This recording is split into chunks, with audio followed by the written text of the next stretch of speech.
This ESP8266 microcontroller is used to control the lights. This board connects to the Wi-Fi network, and the code running on this microcontroller opens a web server and publish the IP address, and that IP and the page can be accessed from any web browser to control the lights. So accessing that IP address from the web browser can also control the lights.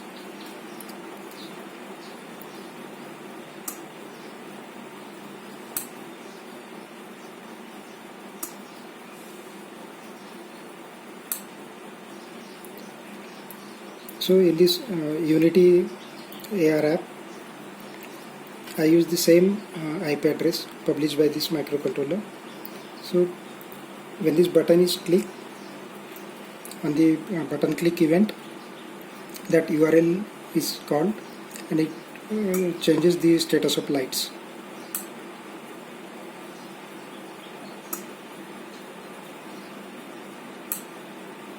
So when we point the camera on this image, it displays the screen with these buttons. So I use this image with stones.